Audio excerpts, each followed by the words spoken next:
My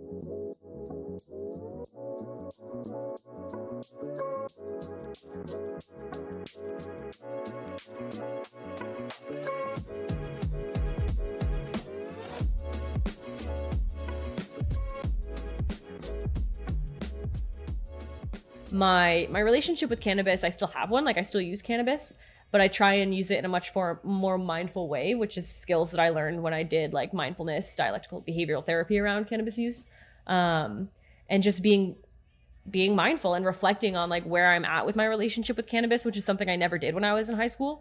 I think I can recognize like when it's getting to be too much, when it's impeding my performance, whether it's like, just taking care of myself, whether it's at school, whether it's at work, whether it's with friends. I'm not going out as much because I'm just staying in. Like I can recognize when it's a problem, and I know kind of what my limits are. And like I don't want to be smoking in the morning. I know when I can recognize when it's an appropriate time to smoke. Meanwhile, when I was in high school, I was high constantly, like between classes getting high.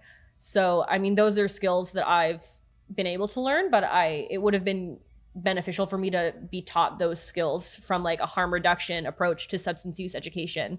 So rather than just telling me like you shouldn't smoke weed, it's bad and it could cause like schizophrenia or psychosis, and not really even differentiating between that and getting into like what that actually means. If I just had a harm reduction approach that said, there's a spectrum of use, and like using every day is much worse than just using occasionally, or if you're using shatter or edibles, they're much more potent, or if you just try and stick to CBD weed, it'll be a lot less, it'll like decrease some of the risks associated with it. So these are all things that I think we could be telling young people who use cannabis that I've had to figure out through like trial and error and the many experiences that I've had since then. But yeah. Try to help young people think about where they use cannabis for starters, right? Decreasing your use in public space where it may be easy for the police to identify and to ultimately catch you in the act of consuming cannabis. To think about the cannabis you possess. Even though cannabis is legal in this country, it is still illegal for young people to possess cannabis if you're under the age requirements, so 18 or 19 years old, depending on the jurisdiction. And so you can still get a ticket for that.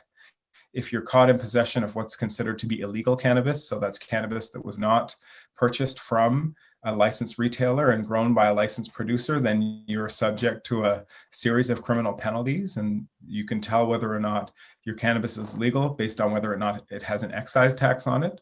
So I always encourage young people to ensure that their cannabis is packaged in a container that has an excise stamp on it, so that the police, if they were to stop them, know that it is a legal product or it looks like a legal product.